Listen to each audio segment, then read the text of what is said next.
All right, hello everybody. We're back again with Cindy Stone and myself, Natasha Koo. Today we have another fireside chat, and this time we are going to be talking about judgment. And judging not only ourselves but also others is a huge topic. And first of all, I would love to invite Cindy and just introduce her. So welcome, Cindy. Hi, Natasha. Lovely to be here again on Sunday. Yes, absolutely wonderful, because I love the meaningful, cool conversations we have. And so let me just tell the viewers who you are and why you're here.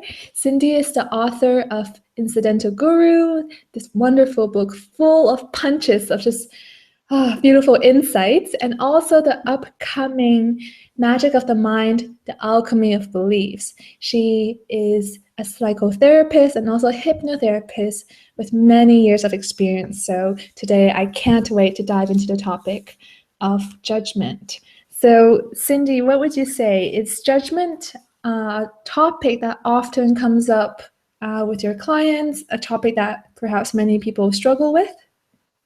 Oh, absolutely. This is a topic that so many people struggle with. And as it came up quite naturally last week, and in this larger topic of beliefs and how they run our lives. And so we immediately, both of us said, oh, we have to do a whole talk on judgments. There's a whole pressure almost that has come from popularizing the idea of being non-judgmental. And unfortunately, we as a society, and most of us, have a tendency to take everything to the extreme. And we think that being non-judgmental means that we should never, ever have a judgment ever again about anything or anybody or anything, anytime in our lives. And that actually couldn't be further from the truth, because judgment is a really natural part of life. We need to be able to make good judgments. We need to be able to weigh all the evidence. And that's like, I think almost every society or culture has a weigh scale for justice. It's about weighing the evidence. What is good? What is bad? All of that. So we need to be able to make good judgments for ourselves, not be totally non-judgmental. We need to be able to judge, is this a good food for us to eat? Or is this not a good food? Is this a good relationship for us? Or is this not a good relationship? Mm-hmm. When we get in trouble is when we judge ourselves and we judge others. And I think you and I have talked about this. It's when you have that sting of emotion and it's a snap judgment. That's when you have an idea that this judgment piece is getting out of whack. Mm-hmm. And we also talked a bit about how judgment is related to attachment. So how does detachment or non-attachment come in? Is there a difference between being detached to something or not attached to something?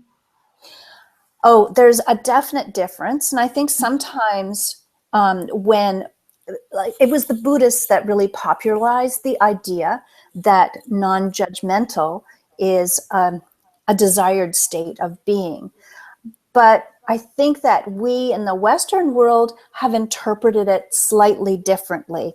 At least my teachers have taught me this. You know, this isn't my personal ideas, or I didn't generate these or create these. These are like deep, deep thinkers.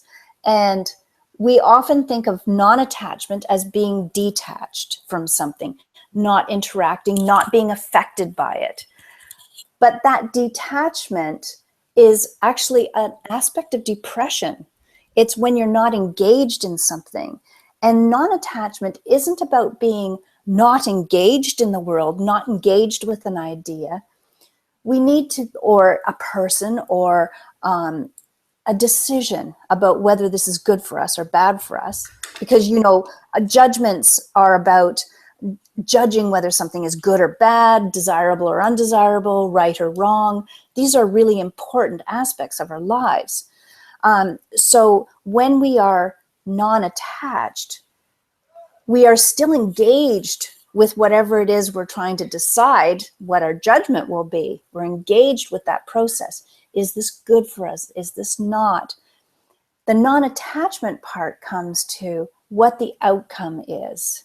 So we're not attached to, say, I'm going to judge all of these foods as good, and because of that, I need to feel energy by tomorrow and lose 10 pounds and blah, blah, blah.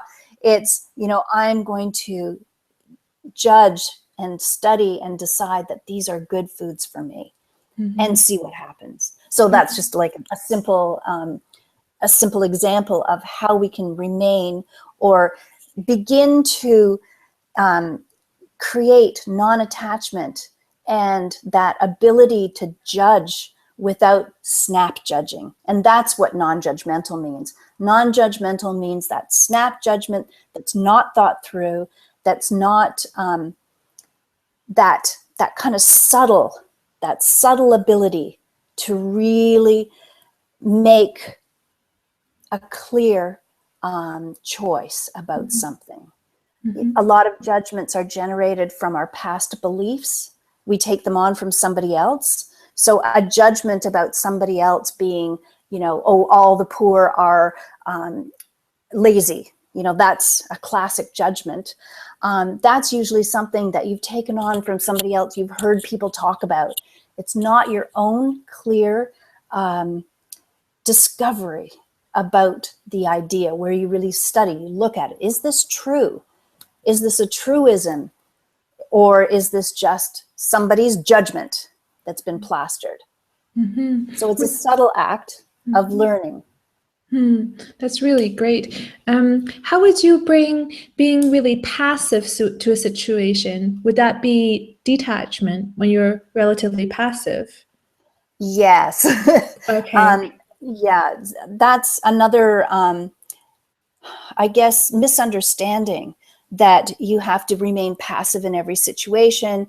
And what that does is it loses people's passion and energy, and people think that they can't be angry or they can't be frustrated. But these are the emotions that are natural in us, and they are there for a reason. They're telling us to act if we feel passionate about something. And we want to bring that passion to our lives and keep that alive. We don't want to be indifferent. Right. We don't want to be passive. Yeah. We want to be engaged and doing things. Right. So detachment could be related to being passive and not engaged and just kind of starting off, and almost you can also see it in another way of just avoiding what's happening. And then for non-attachment, that means that the me or the I, the story behind the judgment is no longer there. We let go of the me in the situation and that story that we're holding on to and spinning around regarding what's happening. So let's talk about judgment and where it happens in our lives, because it can both be I'm judging you right now, or I could be judging myself in terms of how I responded to something, how I feel about myself. So how do these two different types of judgment, judging others and also judging oneself, how are they different, and what are the consequences of both? And here we're talking about that snap judgment, the negative one that kind of puts us into trouble. Well, when we start to judge ourselves, generally we judge ourselves in a negative way, unfortunately. But that's what the tendency is. Like, I see that with my clients and friends and myself. As soon as we start to judge, oh God, I didn't do that well enough, or I'm not this enough or that enough, it starts that negative spiral of creating judgments about ourselves. And those judgments usually have come from a lifetime of experience of, maybe we didn't get the right reaction from our parents or from our teachers or from our friends. And then we make a judgment about ourselves. And what it does is it stops us. It stops us from continuing in the whole way that we can participate in this world. That's where you also get a lot of detachment and a lot of passivity, is with a self-judgment that we're not good enough or worthy enough. And that then goes back down to creating a belief. And we all know from previous talks that what it is we believe is what we become. So becoming aware of the judgments that we hold about ourselves is very important for becoming free. And really, our beliefs are the most important thing we hold, because those beliefs are what allow us to choose who we live with, choose who we become, what we do with our lives. This is like a huge, huge topic. And that's why when we talk about why even talking about judgment is such a big topic when it seems kind of simple, really, it is a pathway to deeper wisdom and compassion. And that deeper wisdom and compassion needs to go to ourselves. And then, of course, when we're judging others, we stop the possibility of having relationships with other people that may be really rich. Probably the classic example of judging others is judging another culture or religion. And that religion is bad, and this religion is good, or that culture or country is bad. And we really are making snap judgments, not based on reality, not based on what the facts are. We're usually holding judgments that somebody else has imposed and we've accepted without really, truly thinking about them. And when you have that, you have a closed mind. And I think that that's probably the biggest shame in the universe, is a closed mind. Our minds were built to be open. They were, you can see it as in children. Children accept everything and everybody. They don't have those judgments. They're engaged, they're deeply engaged with their world, but they're not judging. They like insects. And then you grow up to be, ew, it's a spider, you create a judgment. So I really believe that we as human beings were built to be open-minded. And that is when we can achieve the most and be the happiest and be the freest.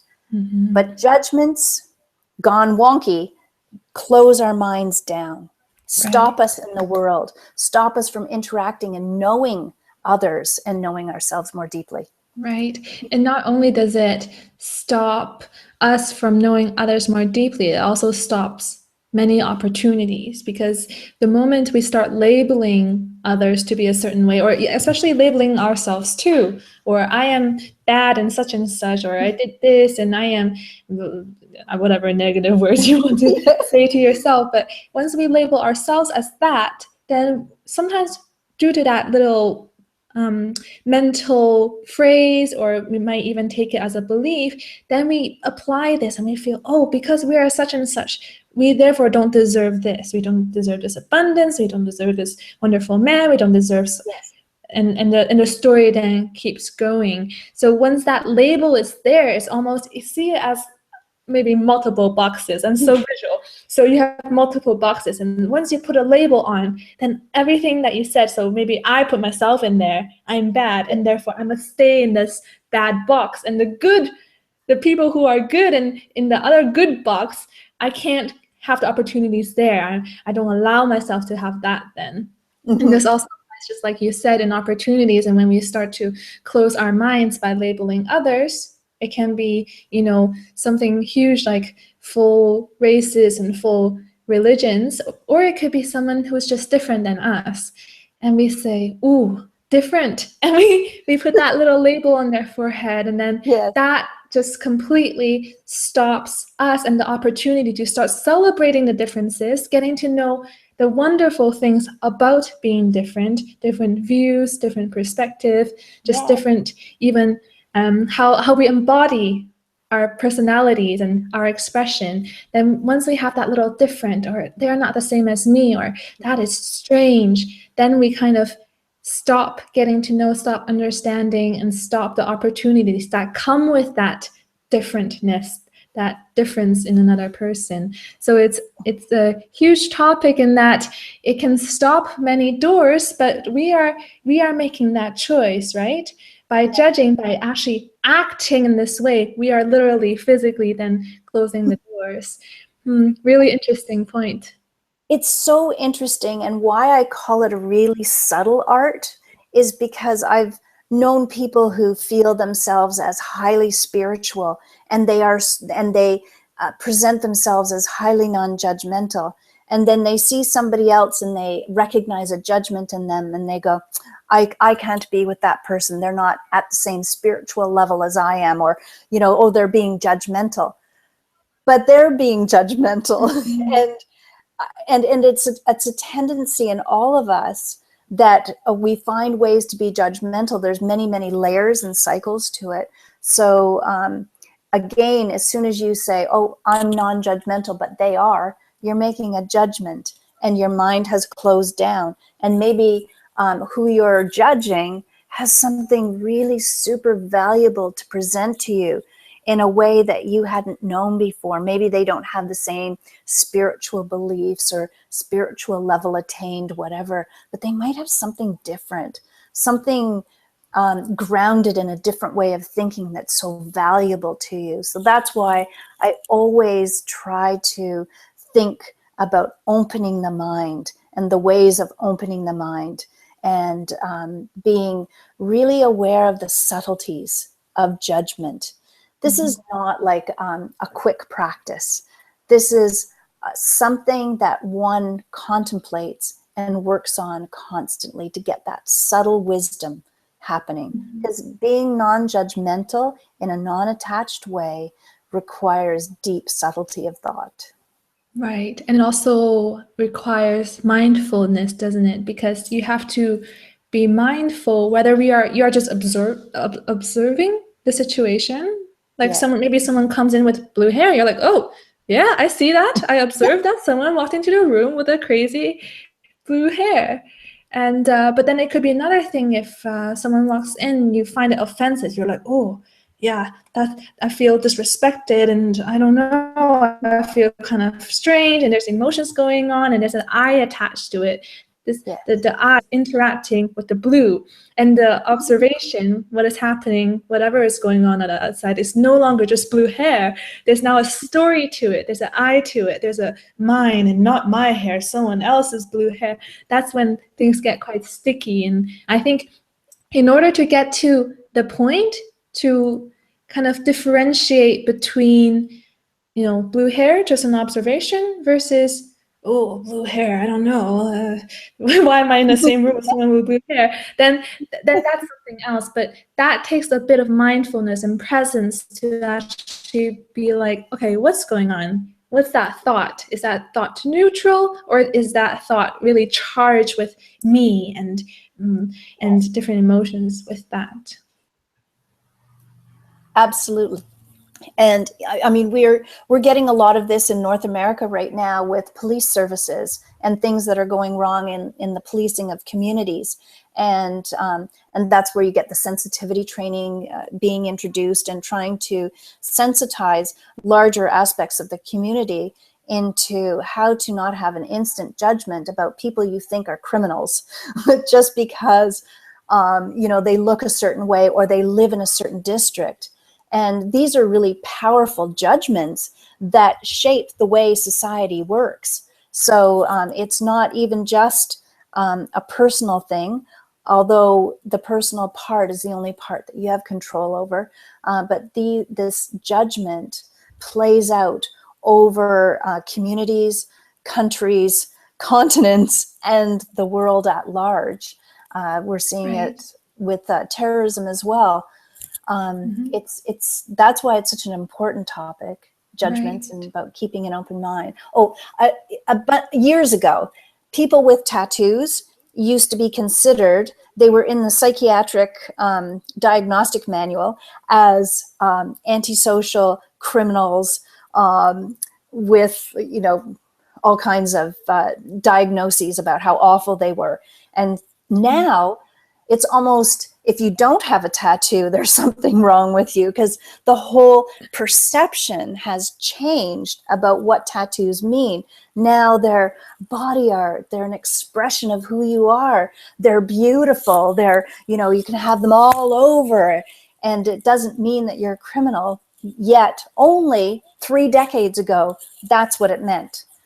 So judgments are perception. And if we can keep that in mind, we can go, you know, Buddhism is about lifting the veil of perception so that you can see reality. And that's what we want to do. We want to lift up that veil and say, how do we really look at this? Right. Yeah, that's a really beautiful example. Not that the example was good, but I mean, it just really shows that the power of just one judgment, or this, when a judgment becomes a belief and it becomes spread like to the masses and everyone believes that, then how strong that can become.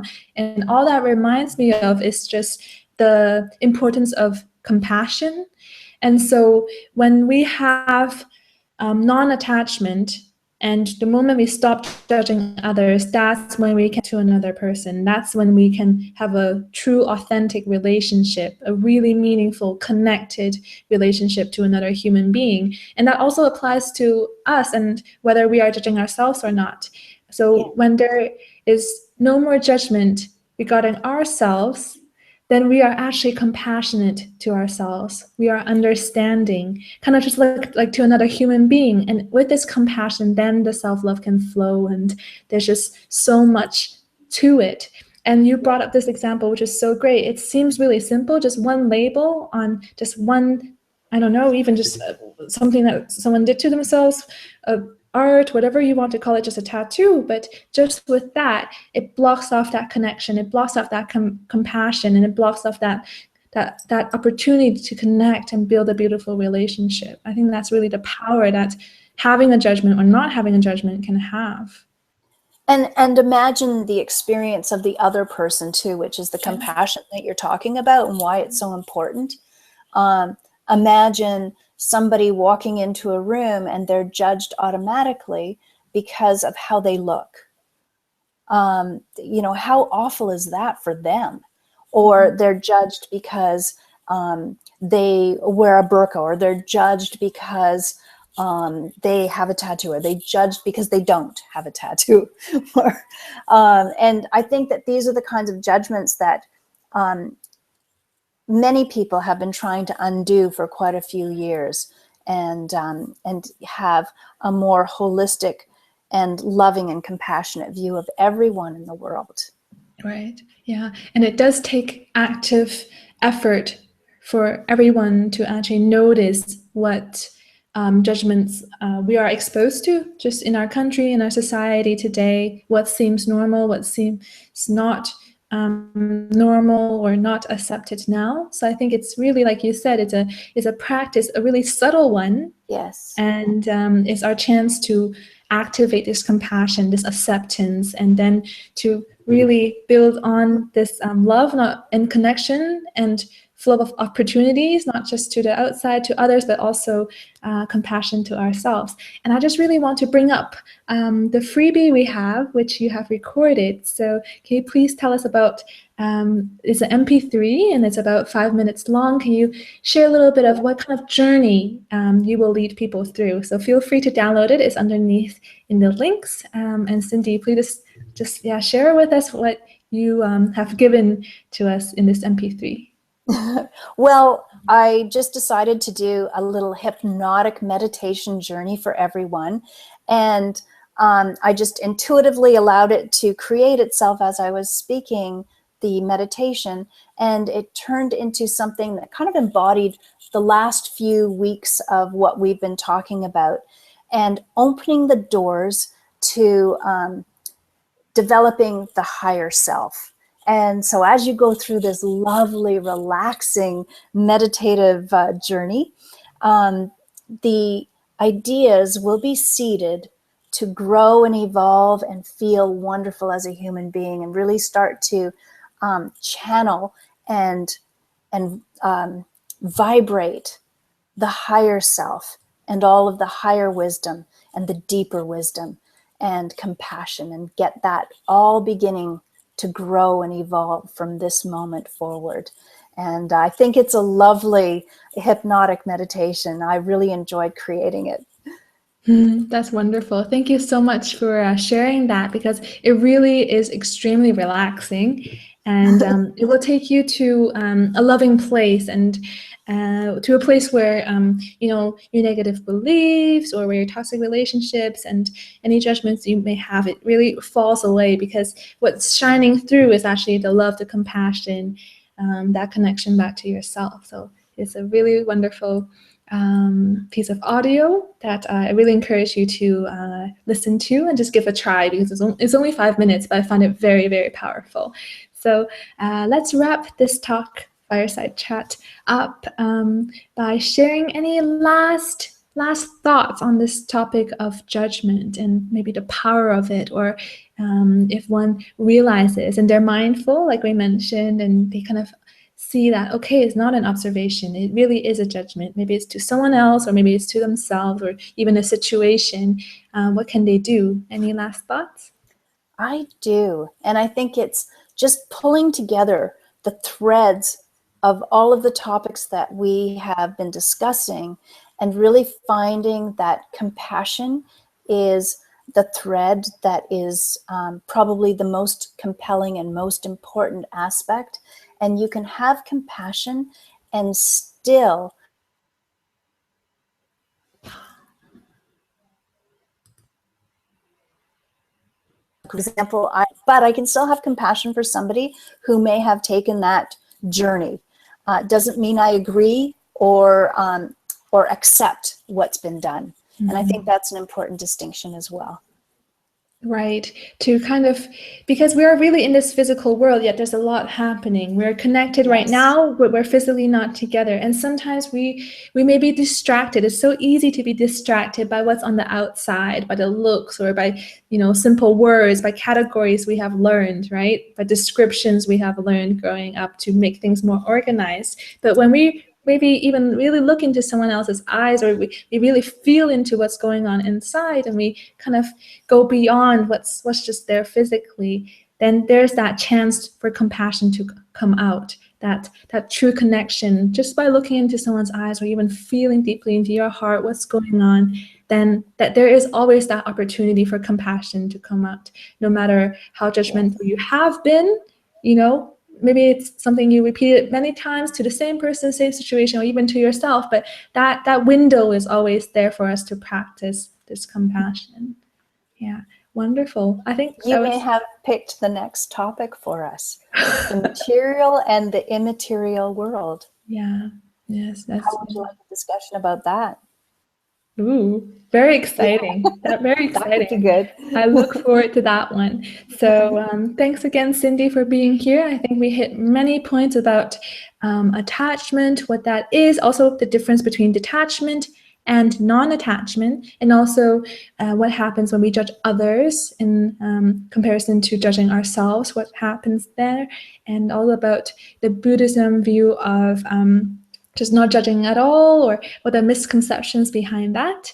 And we also mentioned mindfulness and just this compassion, and how that window is always there, and that's just practices in every moment. And enjoy the MP3 and enjoy the guided meditation. So nice wrap up, and thank you. Practicing this subtle, beautiful art. Yeah. Absolutely. So have a great week, everybody. Thanks for joining us, and make sure to check out the resources and all the other Fireside chats if you haven't watched them before. So thanks for being here, and we'll catch you next week. Bye, everybody. Goodbye.